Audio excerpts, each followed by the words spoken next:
Huwag kalimutang papurihan ng Diyos saan ka man naroroon.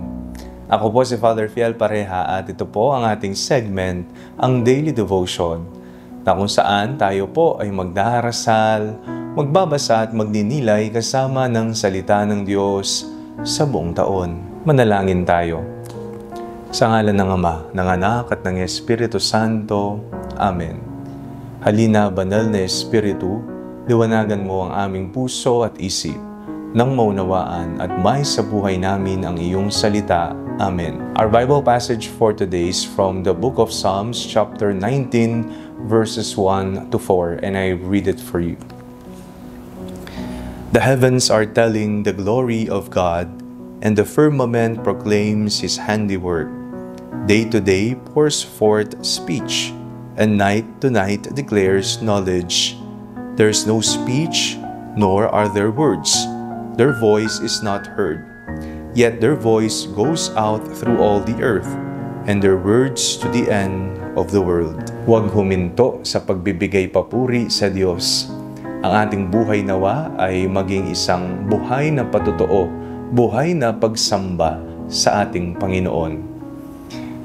Sa ating pong pagtatrabaho, sa ating pag-aaral, sa paglalakad natin, at kung saan man tayo naroroon, tayong lahat ay nanyayahan na tingnan ang kagandahan ng Diyos.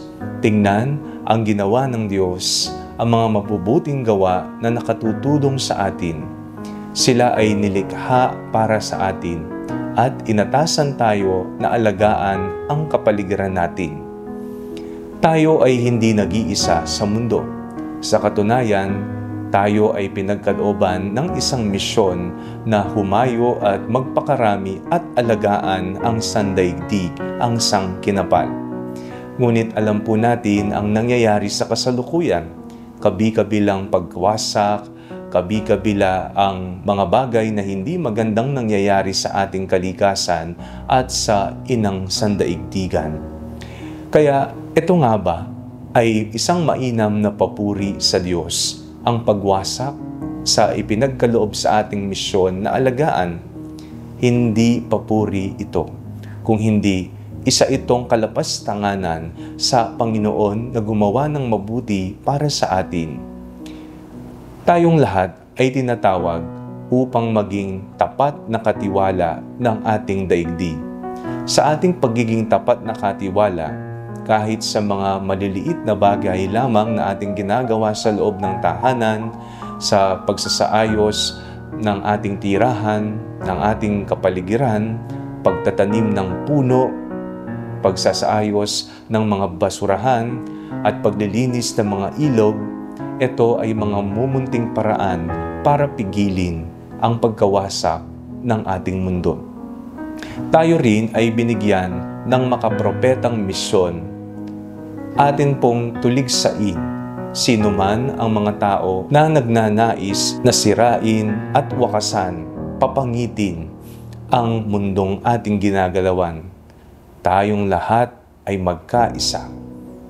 Ang ating aksyong ito ang siyang dakilang papuri na ating mayaalay sa Diyos.